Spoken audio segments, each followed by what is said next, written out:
Buenas noches a todos. Muchísimas gracias por la invitación a la mesa directiva. Rolando, gracias, amigo. Es un placer estar aquí con todos ustedes hablando de este tema que para mí en lo personal me apasiona mucho. Como otorrinolaringólogo estamos bien acostumbrados a trabajar la nariz en el área de la cirugía plástica de cara, y este es un tema que estaría increíble que todos comenzaran a incursionar. La verdad, genera grandes satisfacciones y es un área que, aunque los cirujanos plásticos están metidos en ella, para nosotros es un área de oportunidad de crecimiento quirúrgico. Entonces, bueno, yo les recomiendo mucho que se entrenen un poco en ella y van a ver que no se van a arrepentir. Vamos a hablar un poco del estiramiento profundo de la cara y del cuello. Entonces, ¿el otorrino y cirujano de cabeza y cuello puede hacer facelift? La respuesta, pues obvio sí, ¿verdad? Como cirujanos de cabeza y cuello estamos tenemos el conocimiento adecuado, anatómico, la habilidad quirúrgica necesaria para comenzar a practicarla. Debo aprender técnicas conservadoras antes de migrar a técnicas profundas o técnicas más agresivas, digámoslo así. ¿Ustedes qué opinan? ¿Empezar con técnicas sencillas, superficiales? Yo diría que no. Y ahorita les voy a decir por qué. Realmente debemos de aprender las técnicas que son las que nos van a dar los resultados mucho más duraderos y predecibles, que son las técnicas de plano profundo. ¿Pero por qué? Bueno, este es un poco de la historia de un servidor. Yo comencé haciendo técnicas superficiales, técnicas minimalistas como esta, de la técnica de Minimal Access Cranial Suspension Lift. Es una técnica en donde se hacía una incisión bien pequeñita alrededor del lóbulo del pabellón auricular y colocábamos estas tres jaretas para traccionar el ESMAD. Era una cirugía bastante rápida, era una cirugía en donde había mínima morbilidad del paciente, recuperación extremadamente rápida. Yo la empecé a practicar por ahí del año 2010, ya tengo varios años que comencé, pero les voy a enseñar algunos casos con esta técnica de hace años. Es, creo que de las primeras pacientes que operé con la técnica de Maxley. Y si nosotros nos damos cuenta, el frente se ve exactamente igual. Si quieren, como ustedes se sientan cómodos, no se vayan a dormir. La técnica, el 3/4 igualito, el perfil se ve con un poquito de menos papada y eso sí, quedó una cicatriz padrísima aquí, miren, ya la vieron, y se ve menos papada, pero pues porque le hicimos en aquel entonces una lipo de cuello. En fin, el resultado bastante gacho, ¿no? Malos resultados con técnicas minimalistas. Otra paciente igual, que se le hizo esta técnica de Maxley, se ve mejor, pero porque le quitamos los lunares, ¿no? El cuello igualito, todo, no, sin mejoría alguna. Entonces, a lo largo de los años, he intentado o intenté todas estas técnicas: aumentoplastías, liposucción del cuello, aplicaturas de ESMAS, cerclaje de ESMAS, imbricaturas de mastectomía, incisiones cortas, incisiones largas, suspensiones de platisma, etc. Con ninguna técnica me sentía yo contento. Después de varios años, varios pacientes, diversas técnicas, pues me llevé muchas decepciones.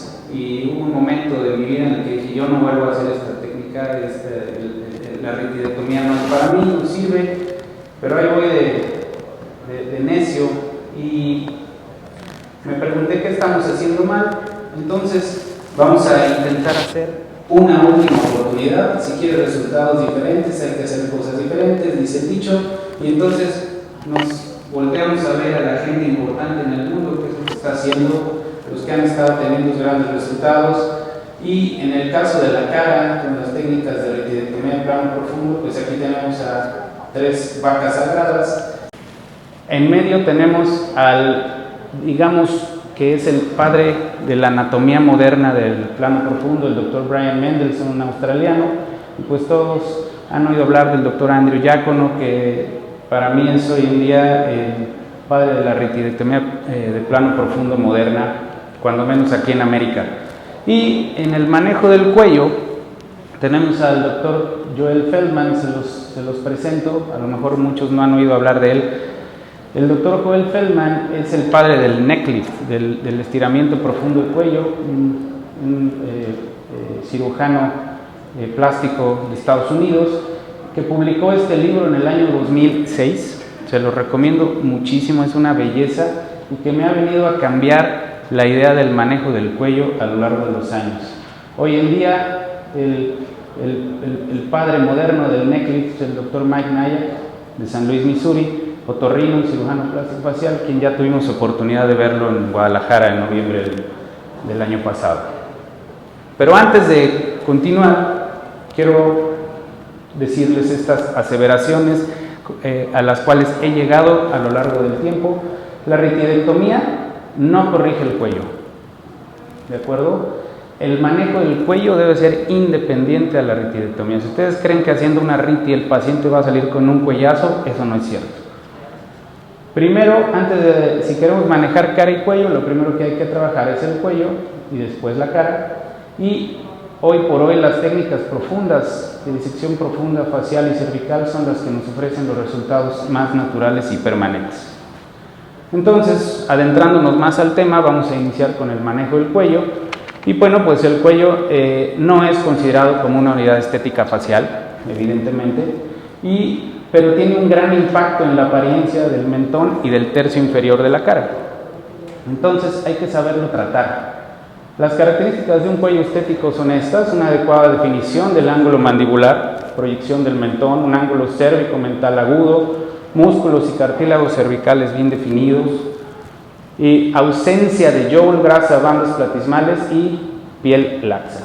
Entonces existen dos criterios que son muy similares, los criterios de Vincent Giampapa y ahorita más adelante en la siguiente diapositiva los criterios de Lembogen-Carlin, que nos dan los puntos anatómicos clave para evaluar el cuello estético. Esto es bien importante cuando queremos hacer una cirugía de cuello. Checar que el ángulo cérvico-mental deba estar entre 95 y 110 grados, encontrar un reborde mandibular definido, un ángulo mandibular definido, ¿sí?, ausencia de jowl, adecuada proyección del mentón y el ancho del cuello. Esos son los criterios de Giampapa de un cuello estético, y estos son los de Lembogen-Carlin. Los de Lembogen-Carlin nos van a ayudar incluso a valorar nuestros resultados pre y post si nosotros le asignamos un 0, 1 o 2 de calificación a cada característica. Por ejemplo, el reborde mandibular visible, una depresión infraioidea visible, cartílago tiroides visible, el músculo esternocleidomastoideo visible en el 4, y los ángulos cérvico-mental y el ángulo que se forma entre el esternocleidomastoideo y la línea submental. También hay que recordar, a grosso modo, la clasificación de dedo, en donde la dividimos en seis tipos. El cuello tipo 1 es el cuello normal, el cuello 2 es el cuello con laxitud cutánea, el cuello 3 es el cuello con adiposis cervical, el cuello 4 es el cuello con bandas platismales, el 5 con microgenia y el 4 con un yoides bajo. Ojo, un paciente puede tener del 2 al 6, ¿de acuerdo? En un solo paciente podemos encontrar los 5 tipos de la clasificación de Devo. Me encantaría que recordáramos cómo es la morfología de los ligamentos de suspensión en la cara y del cuello. Tienen una forma de arborizante. Los ligamentos en la cara arrancan desde el periósteo, en forma de tronco, y cuando llegan al esmás se ramifican y hasta llegar a la piel. Pero estas ramas que hay entre el esmás y la piel, todo este ramerío que se hace aquí se llama retinacular cutis. Entonces habrá técnicas quirúrgicas en donde podamos seccionar los ligamentos desde el tronco o desde el retinacular cutis.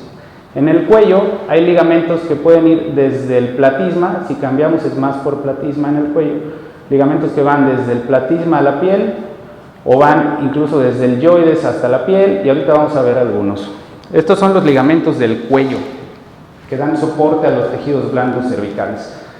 Los ligamentos que se anclan de la piel al platisma son estos: el ligamento mandibular, el ligamento submental, los ligamentos mastoideo-cutáneos, los ligamentos platismo auriculares y del lóbulo, ligamentos del esternocleidomastoideo a la piel y clavículo cutáneos. Por otro lado, en el cuello tenemos estructuras que no se llaman ligamentos, se llaman filamentos, porque son estructuras que tienen menos densidad, son menos fuertes que un ligamento, sin embargo dan soporte al platisma y están bien anclados del platisma a la piel. Y estos son los platismo cutáneos mediales, son estos dos, los que marcan las bandas platismales, los esternomastoideo-cutáneos mediales, este de acá, y estos que son los filamentos de los surcos cutáneos. Si nosotros vemos, mucha gente tenemos, o con la edad se nos empiezan a marcar surcos en el cuello, y esto es gracias a estos filamentos de los surcos cutáneos. Y finalmente, los ligamentos que anclan el platisma a planos profundos es el ligamento yoideo, los ligamentos paramedianos retenedores del platisma y los ligamentos submandibulares platismales. Entonces, todo este complejo de ligamentos y filamentos cervicales son los que van a dar soporte al platisma y a la piel del cuello. Esto es bien importante conocerlo y valorarlo, en contraste con los compartimentos de la grasa. En el cuello no hay compartimentos, sino que la grasa subcutánea es continua y es mucho más prominente en la región submental. En el cuello, como vemos en la imagen, podemos dividir estas capas de grasa en dos: un paquete superficial, un paquete profundo, y la estructura que nos divide estos dos paquetes grasos es el platisma, como lo vemos en la imagen. ¿Sí? Aquí vemos en este dibujo, en este esquema, como debajo del platisma vamos a encontrar grasa profunda interplatismal y grasa profunda subplatismal o lateral. ¿Sí? Esta grasa profunda se extiende lateralmente hasta prácticamente las glándulas submandibulares. Este paquete de grasa profundo nos puede dar muchos dolores de cabeza en pacientes que les hacemos liposucción de cuello y si no se valora bien y no se retira esta grasa profunda, el paciente va a tener un muy mal resultado. Por otro lado, la grasa superficial cervical es como un delantal, hagan de cuenta que es como un epiplón de grasa que va pues desde el reborde mandibular y desciende prácticamente hasta más abajo del cricoides en algunos pacientes, y esto cubre y forra todo el platisma. Entonces tenemos que atacar la grasa superficial y la grasa profunda cuando se hace un manejo del cuello. Entonces, ¿cuándo la liposucción de cuello y cuándo un estiramiento profundo de cuello? O les cambio la pregunta: ¿cuáles son las únicas indicaciones hoy en día para realizar una liposucción de cuello? La liposucción de cuello es un procedimiento que hoy en día está sobreutilizado, se usa en muchos pacientes, creyendo que nos va a definir muy bien el cuello y la mandíbula, pero eso no es cierto. No es útil en la mayoría de los casos, pues solamente la liposucción cervical va a atacar la grasa superficial, pero si el paciente tiene grasa profunda, vamos a tener un mal resultado. ¿Y ustedes saben cuántos pacientes tienen grasa profunda cervical? Pues todos, unos en mayor cantidad, otros en menor cantidad.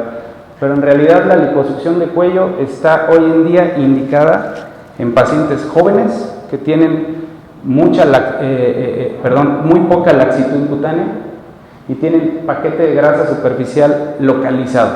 Si tu paciente no está así, tienes que hacerle un neck lift si quieres tener un buen resultado. Y en el estiramiento profundo de cuello o neck lift se realiza entonces lipectomía superficial, lipectomía profunda, resecciones parciales según el caso de músculos digástricos y del lóbulo superficial de la glándula submandibular, y obviamente un corset platismal. Entonces, con esto vamos a lograr un manejo integral del cuello y los resultados se van a ir a la luna, van a mejorar notablemente. Las partes entonces o los pasos de un estiramiento profundo de cuello son hacer una adecuada disección subcutánea, hacer una lipectomía superficial y profunda, resecciones parciales del músculo digástrico y glándula submandibular según sea el caso, hay que liberar la fascia ioidea, hay que hacer un adecuado corset platismal y un crevasse que más adelante lo vamos a ver en video. Bueno, el doctor Joel Feldman, el padre del estiramiento profundo de cuello, nos divide, nos hace que nos imaginemos el cuello como cajas que está una dentro de otra, y que son las cajas que vamos a ir trabajando o destapando o abriendo, ¿sí? Imagínense que son regalos, ¿no? Y aquí tenemos la caja más superficial, que es el platisma. Ya lo trabajamos y entonces vamos a destapar el platisma y nos encontramos la grasa subplatismal, que es la siguiente caja. Ya la quitamos y nos vamos a la fascia periioidea. Ya trabajamos la fascia periioidea y nos vamos a valorar los músculos digástricos. Y la caja más pequeñita, la última, es la glándula submandibular. Aquí yo voy a agregar una última caja, que sería la primera para mí, y esta es la grasa superficial cervical. Entonces, serían no 5 cajas, serían 6 cajas de Feldman. Así lo podemos esquematizar y no se nos va a olvidar paso por paso que debemos ir trabajando en un estiramiento profundo del cuello. Entonces, vamos a ver este video en donde lo que estamos haciendo nada más es una disección subcutánea adecuada de toda la región del cuello por una incisión submental de aproximadamente 3,5 centímetros. La disección subcutánea hay que hacerla con mucho cuidado porque hay que dejar una capita de grasa de unos 3 milímetros pegada a la piel, y la disección subcutánea se hace aproximadamente hasta un par de centímetros por arriba del reborde mandibular. Con nuestra tijera de Freeman vamos disecando y vamos a ir liberando el retinacular cutis del ligamento mandibular por técnica de transiluminación, como lo estamos haciendo en el video. La técnica de transiluminación es increíblemente buena porque nos permite mantenernos en el plano subcutáneo preciso, sin profundizarnos al platisma y con mínimo riesgo de lesionar la rama marginal mandibular del nervio facial. Fíjense cómo con la tijera vamos despacito cortando y liberando todo el retinacular cutis y los ligamentos submentonianos del cuello para poder darnos cabida a abrir la siguiente caja, ¿no? Si tienen dudas se vale ir preguntando.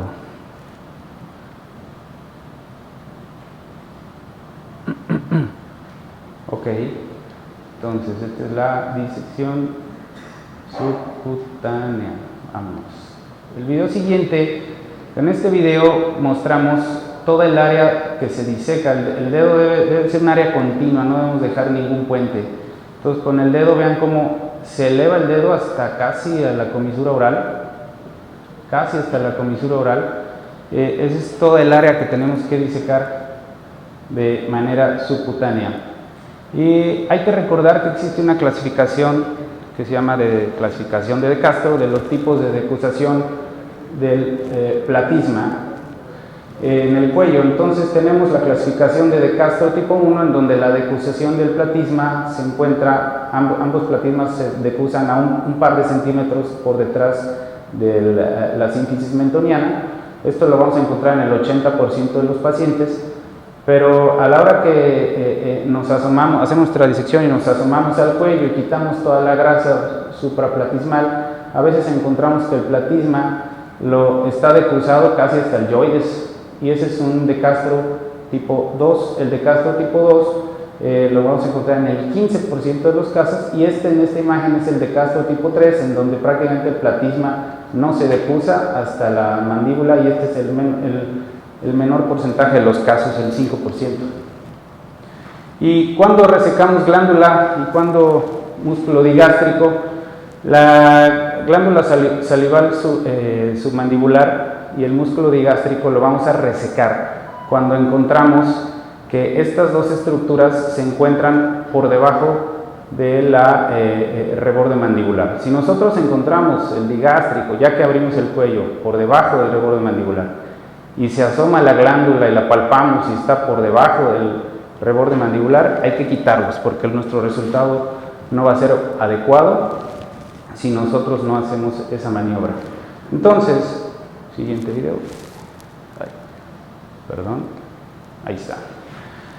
Aquí estamos viendo en la siguiente caja de Feldman cómo estamos quitando grasa interplatismal o la grasa profunda central. Esta grasa profunda central es una grasa con demasiado tejido conectivo, muy no se puede aspirar, es de difícil aspiración, entonces hay que irla a quitar con esta punta. Yo utilizo esta punta con cauterio monopolar, tiene punta de titanio, no se pega la sangre. Aquí estamos quitando grasa profunda lateral por debajo del platisma. Ahí se está quitando un fragmento del vientre anterior del digástrico, lo estamos dejando planito y posteriormente quitamos un poco más de grasa lateral hasta que se asoma la glándula submandibular. Todo esto es debajo del platisma, ¿sí? Aquí estamos quitando grasa profunda. Les repito, esto no se puede aspirar, hay que ir a resecarla por completo o lo más posible. Luego nos encontramos con nuestra glándula submandibular. La glándula submandibular es una estructura muy sangrona, entonces tiene uno que ir despacito, cauterizando, cortando,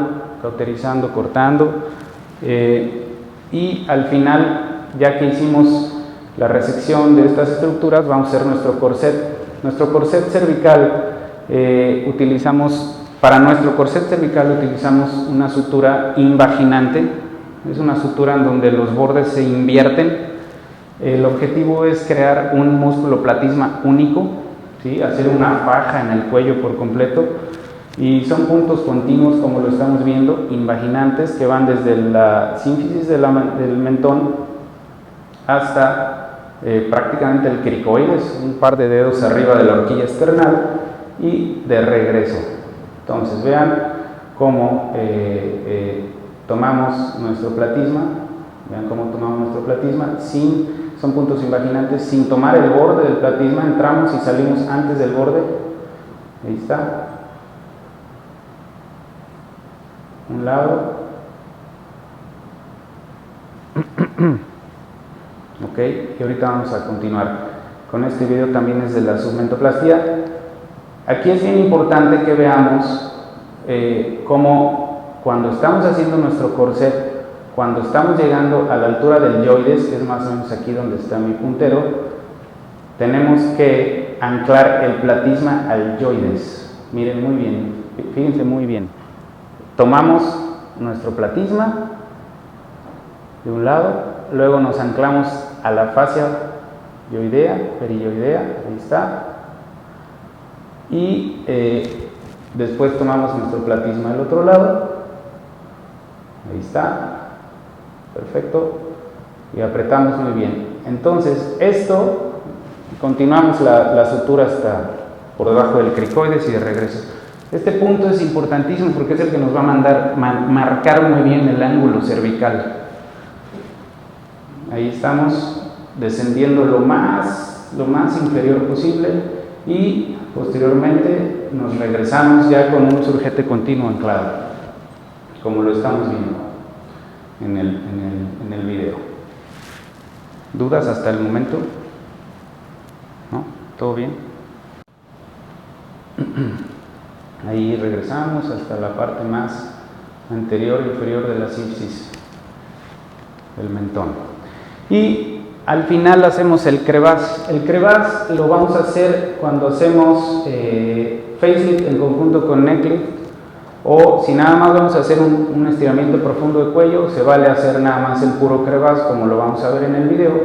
El crevasse quiere decir grieta. Para los que se están preguntando qué es eso, quiere decir grieta. Entonces, lo que estamos haciendo es precisamente abrir una grieta en la fascia mastoidea. Abrimos muy bien, hacemos una resección en uso de toda la fascia mastoidea hasta llegar a hueso, ¿sí? En la región retroauricular, ahí está.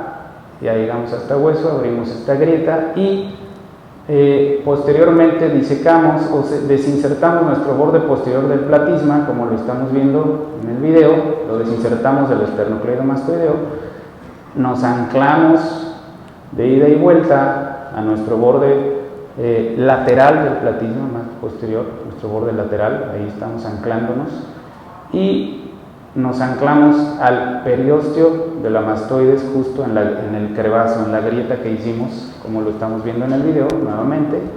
Vean, ahí nos anclamos profundo y hacemos nuestra sutura bien apretada, bien apretada. Esto nos va a ayudar a marcar mucho mejor nuestra línea mandibular y nuestro ángulo cervical. Bueno, este es el crevaz, a ver si le entienden al esquema. Normalmente encontramos la mastoides aquí, la fascia mastoidea, y el platisma está a nivel de la fascia mastoidea, en la parte más superficial, pero el objetivo del crevaz es hacer este surco, abrir la fascia mastoidea, llegar hasta hueso y anclar nuestro platisma profundo en la mastoides.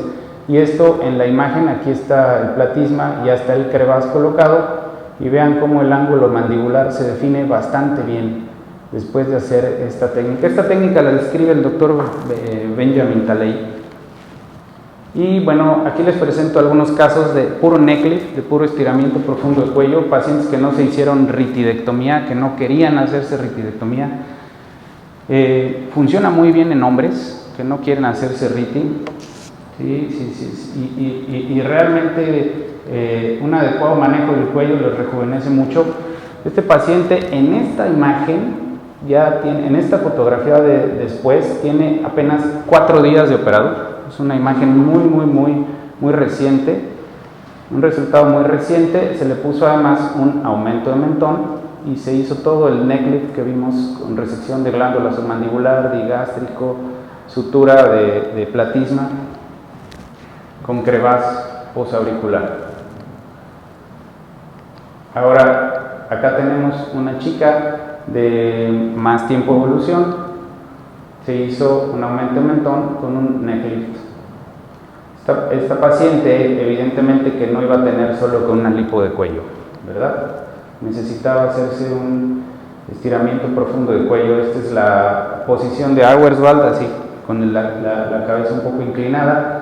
Y vemos la diferencia que hay y la tensión que se obtiene en el platisma después de hacer todo este manejo cervical que acaban de ver. Y este es un paciente a 24 horas de un neck lift. Apenas todavía tiene sus drenes, se colocan 2 drenes, ¿no? Pero este es un resultado a 24 horas. ¿De acuerdo? Nomás quiero que lo vean, se los puse para que vean cómo se ve. Bueno, pasemos a la cara. Vamos a hablar, ¿alguna duda hasta ahorita? ¿Todo quedó claro? ¿Nadie?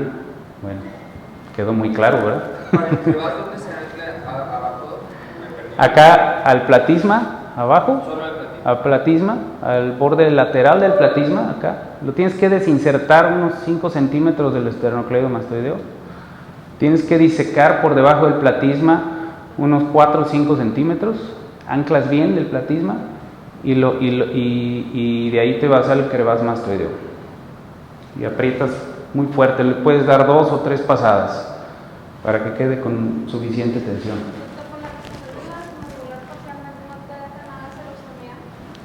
Nada, no ha tenido casos de serostomía.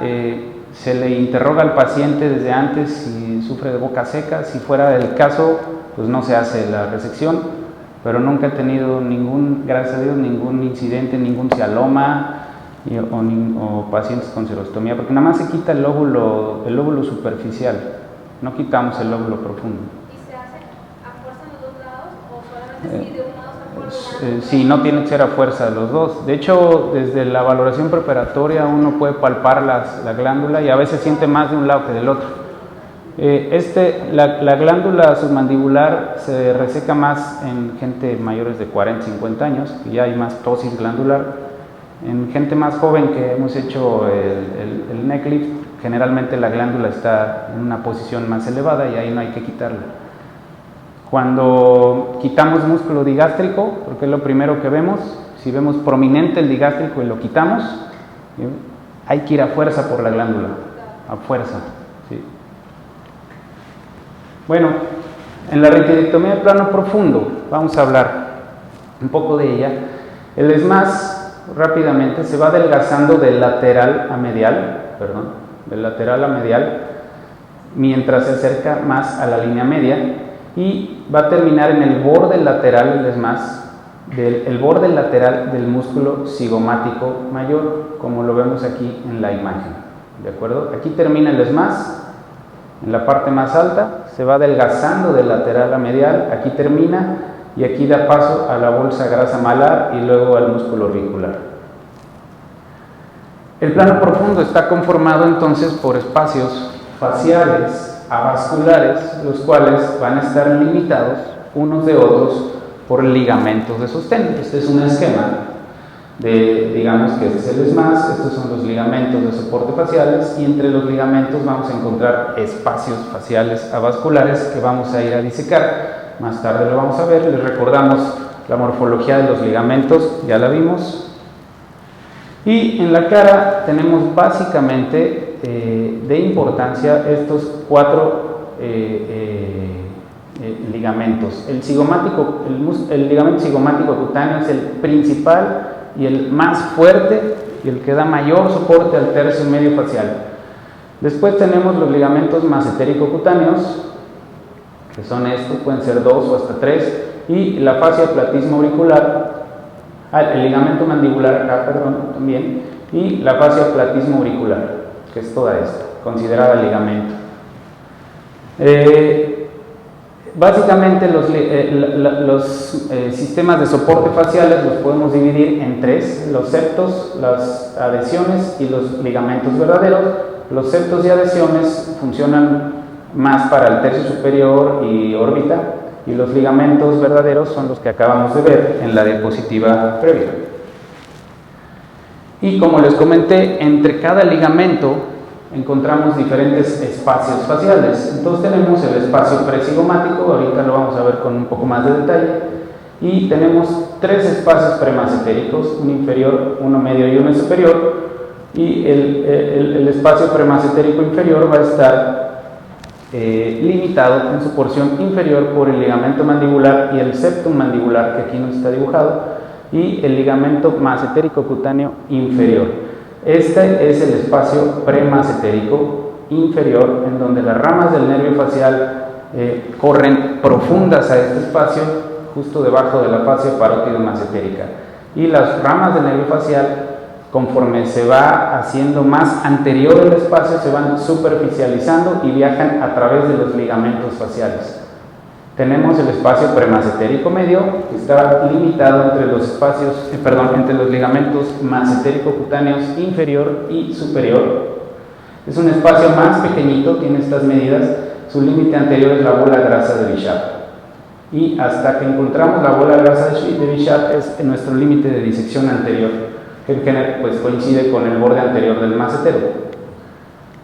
Y tenemos el espacio presigomático. El espacio presigomático se encuentra limitado por arriba por el ligamento de retención orbicular y acá abajo por este ligamento cigomático cutáneo, que es el que ya nombramos como el principal mecanismo de soporte del tercio medio facial.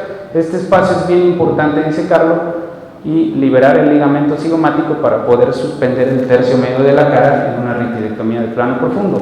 Mientras el SMAS se acerca entonces a la línea media, se va adelgazando, se hace menos adherente en esta zona y se convierte en un SMAS móvil. Podemos dividir al SMAS en 2 partes, un SMAS móvil o medial y un SMAS fijo o lateral. En la zona del SMAS fijo, en la gente ya más añosa, el SMAS va involucionando, sobre todo a nivel del ángulo gonial, y se va atrofiando y se genera esta depresión que se marca mucho más con la aparición del joule. ¿Cuáles son entonces las ventajas de la retidectomía de plano profundo? con esta técnica vamos a practicar un bypass entre el SMAS fijo y el SMAS móvil. El SMAS fijo es un SMAS más fibroso, adherente y difícil de disecar, y el SMAS móvil es un SMAS más areolar, más fácil de disecar. Ahorita lo veremos en los videos. Y entonces la técnica de ritidectomía que están enfocadas al SMAS móvil, a la porción anterior del SMAS, son mucho más duraderas, más efectivas y nos restauran mucho más la apariencia juvenil del rostro. Por lo tanto, las entradas al plano profundo y el punto en el que éste se suspende debe ser anterior, ¿no? Muchas técnicas, digamos, más viejas, en donde se hacen incisiones en el SMAS y se trata de abordar el plano desde el SMAS fijo, no funcionan porque no llegamos a traccionar lo suficiente el SMAS móvil. Entonces, aquí aparece la ley de Hooke en este artículo del Dr. Giacono. La ley de Hooke es esta: es la fuerza requerida para estirar un objeto elástico, es directamente proporcional a la extensión del objeto. Y entonces vamos a imaginarnos que el SMAS es un resorte, ¿de acuerdo? El punto de suspensión del SMAS en el abordaje plano profundo debe estar más cercano a los tejidos faciales por lo siguiente. Si nosotros incidimos el SMAS a esta altura, vamos a obtener un resorte más pequeño y se necesita mucho menos tracción para poderlo suspender que si nosotros hacemos un abordaje profundo al SMAS desde pegado al pabellón auricular. Se necesita mucho más tracción para poder lograr el mismo resultado.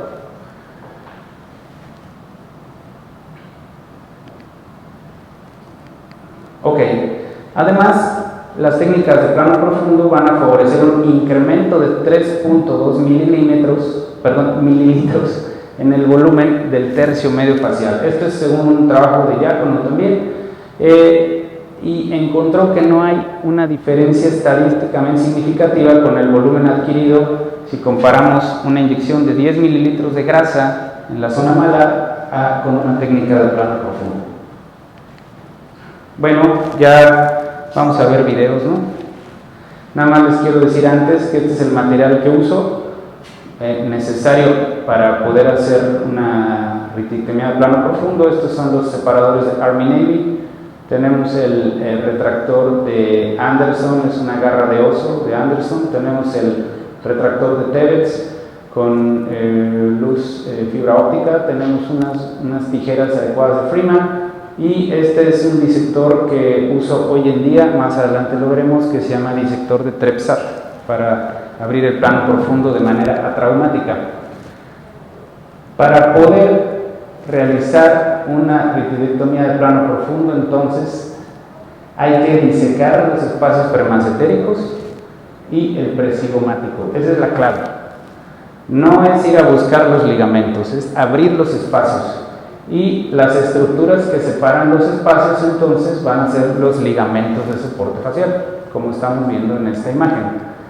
El marcaje quirúrgico utilizado es este. Marcamos nuestra línea de abordaje al plano profundo, que es una línea que va de la cola de la ceja al ángulo de la mandíbula, nuestra reborde mandibular, nuestro límite inferior de la disección subcutánea. Esta que se llama línea de Pitangui, que es una línea donde nos va a marcar o a proteger la rama frontal del facial. Lo que esté por delante de esta línea y por arriba del zigoma es un área de Seckel peligrosa, que hay que evitar profundizarnos en esta zona para no lastimar la rama. Y bueno, pues nuestro marcaje de la incisión. En este video estamos mostrando la incisión que hacemos para hacer el abordaje de estiramiento profundo de cara. Es una incisión clásica de ritidectomía. En hombres hacemos el abordaje pretragal, en mujeres posttragal. En la región posauricular ascendemos la incisión lo más alto posible hasta la fosa triangularis. Y nuestra disección nuevamente del plano subcutáneo es por transiluminación. Sí uso lámpara frontal, pero utilizo mucho más con esta técnica la lámpara de techo del quirófano para ir viendo mi plano adecuadamente. Hacemos una disección subcutánea hasta la línea del entrada al plano profundo, como lo estamos viendo en el video, y terminamos de hacer nuestra disección lateral, que ya habíamos hecho con el neck lift previamente. En el neck lift hicimos toda la disección anterior, y cuando hacemos la retidectomía completamos toda la disección lateral del cuello.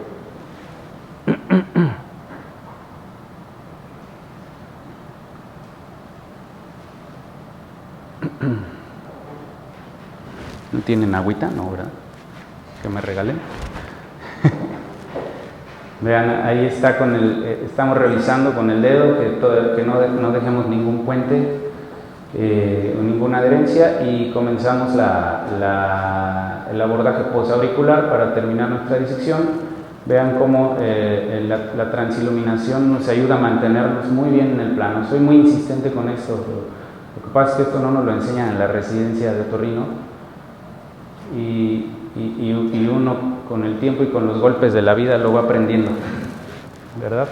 Vean, ahí estamos ya terminando de elevar nuestro colgajo subcutáneo. Listo. Ok, entonces vamos a hacer nuestro abordaje al plano profundo con nuestro elevador de Anderson. Estamos haciendo una esmazotomía con... ¡Ay, gracias! Muchísimas gracias. Se está haciendo la esmazotomía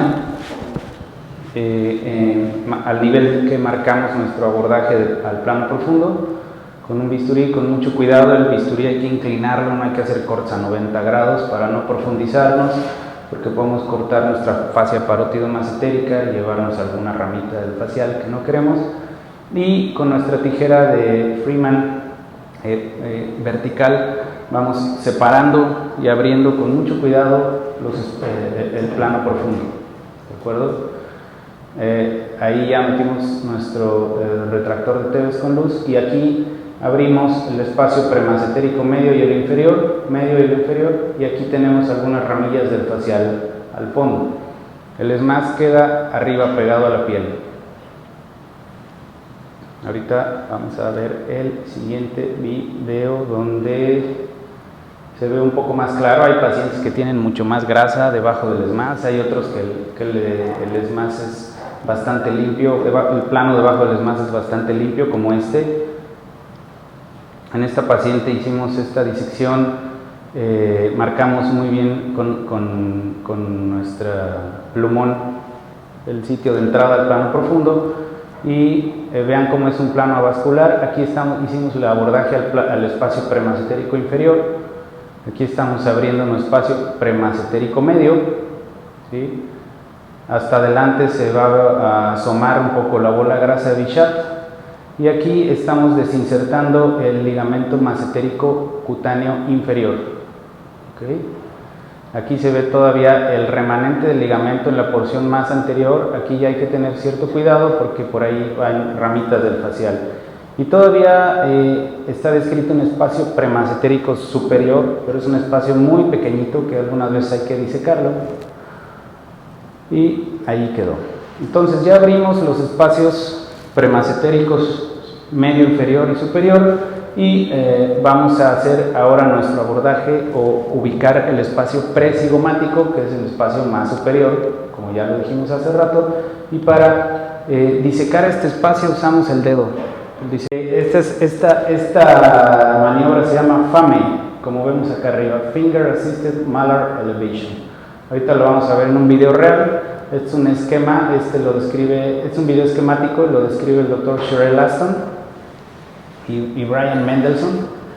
Es una maniobra súper útil y atraumática, no lesionas nervios o ramas cigomáticas del facial. Lo que quiero nada más que vean es cómo el dedo va a pasar por debajo del orbicular y por debajo de la bolsa de grasa malar. Más que está medio lento. Esta es la bolsa de grasa malar, este es el músculo cigomático mayor, ¿sí? Acá está el orbicular, los párpados, cigomático mayor, cigomático menor, elevador del ángulo oris. Y acá vamos a ver que el dedo del cirujano, para disecar este espacio, tiene que entrar debajo del orbicular y de la bolsa de grasa malar. ¿ok? Es un plano avascular que el dedo se va muy fácil por ahí y nos permite abrir muy bien este espacio. Y aquí vemos el video en tiempo real. Ya se disecaron los espacios premasentéricos. Aquí estamos insinuando el espacio precigomático. Ok, ahí está la tijerita. Arriba queda el orbicular. Ahí metemos el dedo y vámonos hasta el fondo. Prácticamente 2 falanges del dedo entrar, pum, hasta la región premaxilar. Entonces queda muy claro, aquí se ve el músculo orbicular. Esta estructura que queda aquí es el ligamento cigomático cutáneo. ¿Sí? Acá no se ve en el video, en este video, pero estos son los espacios premasentéricos ya abiertos. Aquí lo vamos a ver mejor, es el mismo paciente. Vamos a cortar, aquí está el espacio precigomático y los premasentéricos, y este es el ligamento cigomático cutáneo. Es una estructura extremadamente fuerte, no se puede cortar con tijera, entonces hay que debilitarlo muy bien con el bisturí, con mucho cuidado, pegaditos a la bolsa grasa malar, y conforme la vamos abriendo o separando ya con la tijera, nos vamos a ir exponiendo la bolsa grasa malar. Acá tenemos el ESMAS, acá miren, está el ESMAS, la bolsa grasa malar, y acá arriba atrás de la tijera está el orbicular. Aquí tenemos ramas bucales, bucales inferior y superior del facial. ¿Sí? Realmente estas ramas son muy resistentes a la disección roma. Nunca hay que cortar, siempre, si se fijan, hacemos con la tijera disección roma. Lo único que cortamos inicialmente es el ligamento cigomático cutáneo y pegadito a la bolsa grasa malar hasta arriba.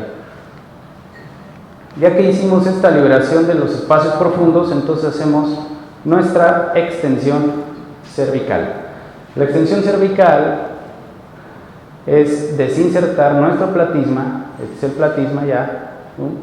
Lo desinsertamos del esternocleidomastoideo. Acá ya dejamos el plano profundo facial y nos pasamos al cuello y estamos liberando todos los ligamentos de retención cervicales profundos que hay debajo del platisma, que ya vimos. Los liberamos. Entonces ya tenemos todo nuestro plano profundo disecado y abierto, todos los espacios, los ligamentos lisados lo más posible, hasta 6 centímetros al cuello. Y esta técnica, así es como ancla Diácono el ESMAS, con suturas independientes. Ahora yo no lo estoy haciendo así, este es un video mío de las primeras ritis de plano profundo que hice. Anclamos nuestro ESMAS. La manga de ESMAS que quedó arriba de la piel la anclamos al ESMAS fijo, pegado al pabellón auricular. Ponemos 4 o 5 suturas, como lo estamos viendo, y las apretamos. Ahí están. Aquí quedan las suturas y escondemos el nudito debajo del ESMAS. Y antes hacíamos esta miotomía del platisma. Ahora voy a pasar a un video más reciente para generar lo que Diácono le llamaba una hamaca platismal, para suspender la glándula incluso, pero bueno, tenemos mejores resultados con el neck lift. Bueno, entonces, para realizar una disección segura en un plano profundo y evitar lesionar estructuras nerviosas, nunca cortar o cauterizar en el plano profundo, y siempre disecciones romas. Este es un video mucho más reciente de una ritidectomía de plano profundo. Estamos haciendo nuestra incisión, estamos haciendo una disección subcutánea posauricular por transiluminación. Aquí se ve clarito la transiluminación en la región posauricular. Estamos completando nuestra incisión anterior a nivel de la patilla y estamos haciendo nuestra disección subcutánea nuevamente por transiluminación. Vean cómo se ve la transiluminación y nos ayuda muchísimo a disecar el plano con mucha seguridad por arriba del ESMAS.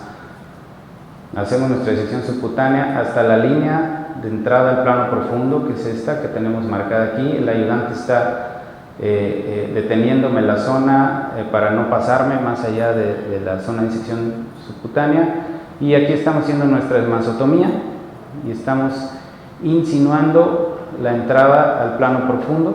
Vamos por partes, hacemos una incisión para abordar el espacio premasterico inferior y luego el medio y luego el superior. Vamos despacito, insinuando el plano apenas, porque después vamos a meter el disector de Trepsat. Ahorita lo van a ver cómo funciona.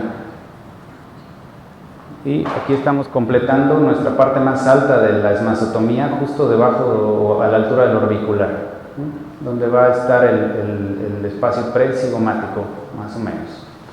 Aquí está el disector de Trepsat, vean cómo funciona. Es un disector que ayuda muchísimo a ir abriendo el plano de manera atraumática, sin lesionar, sin riesgo de lesionar o cortar estructuras profundas. Ahí se abrió el espacio premasentérico inferior, el medio, aquí ya se abrió el precigomático y aquí está el ligamento cigomático cutáneo. Lo estamos viendo, entonces vamos a cortarlo. Ahí está, con el bisturí, con mucho cuidado, pegadito a la bolsa grasa malar, se debilita, se dan 2, 3 pasadas con el bisturí, se empieza a ver amarillo, quiere decir que es la bolsa grasa malar, y terminamos de lisarlo con nuestra tijera. Es una maniobra de fuerza, va uno abriendo la tijera con mucha fuerza. Les repito, el nervio facial es bastante resistente a la distensión, nunca he tenido ningún problema al respecto con esa disección. Plano profundo, facial se abre y nos vamos a la extensión cervical. Continuamos nuestra esmazotomía de la cara hacia el cuello y aquí estamos abriendo el platisma y disecando, liberando los ligamentos de retención cervicales.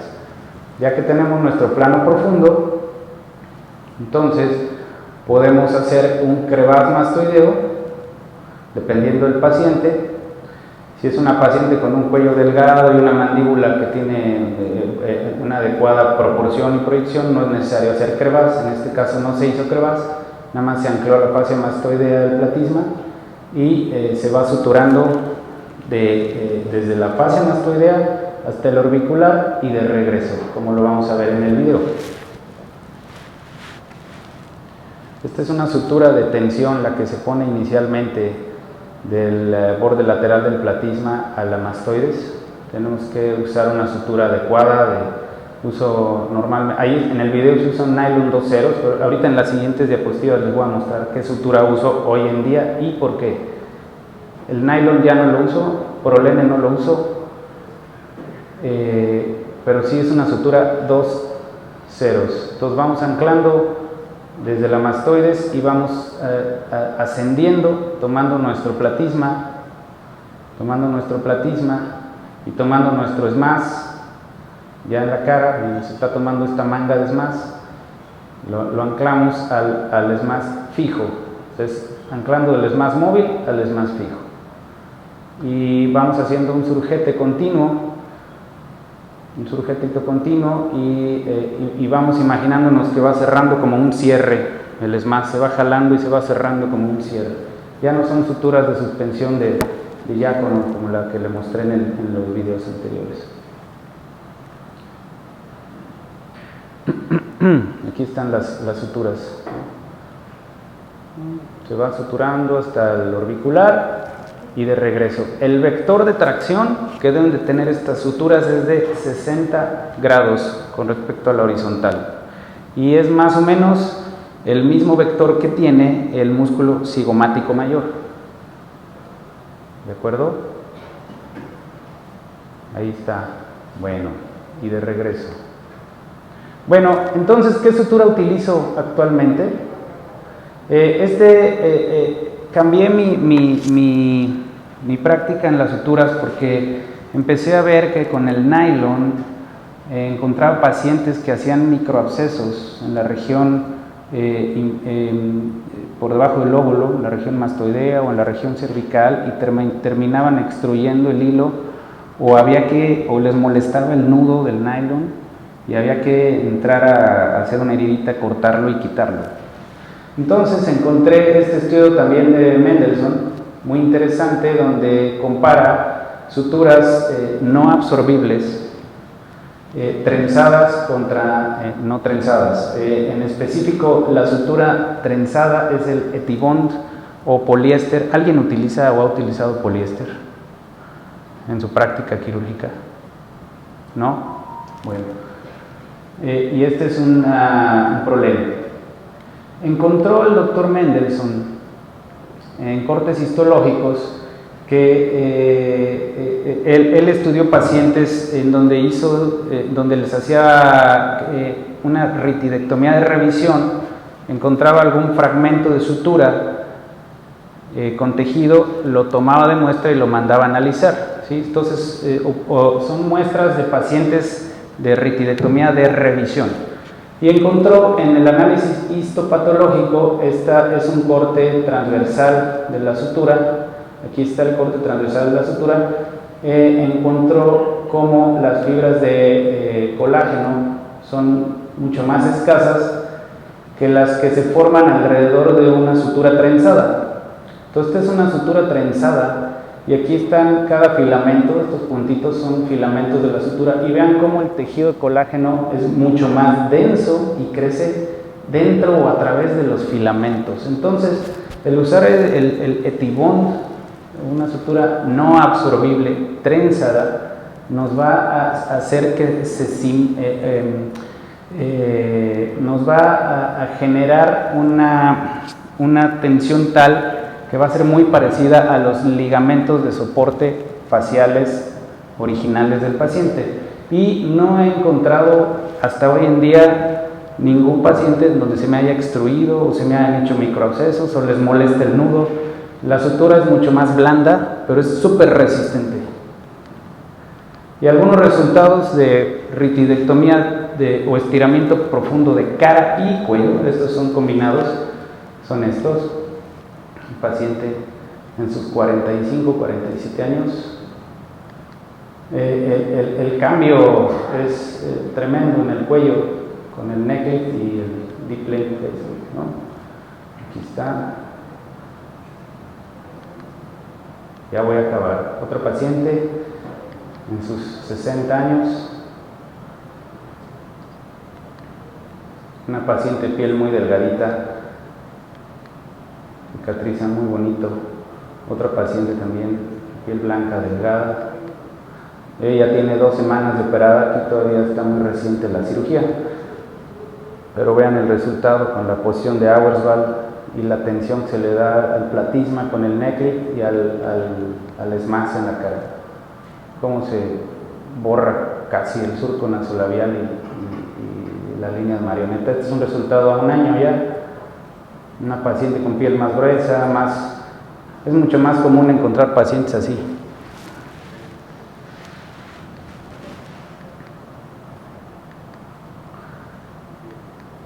Otra paciente, 58 años, el cuello como mejora, y los resultados son bastante naturales. Son cirugías pues bastante largas, disecciones muy amplias, pero vale la pena el resultado.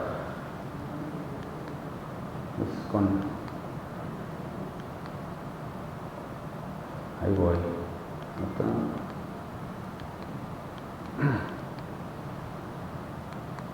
Ok, pues termino con el mes que entra se abre la convocatoria para cursar a los residentes que les interese la especialidad de cirugía, rinología y cirugía plástica facial de la Universidad Autónoma de Querétaro. Se abre la convocatoria para participar para los R4 o recién egresados, y son 2 años presenciales con diferentes rotaciones, y el examen de admisión es en noviembre. Y pues muchas gracias, no sé si tengan alguna duda.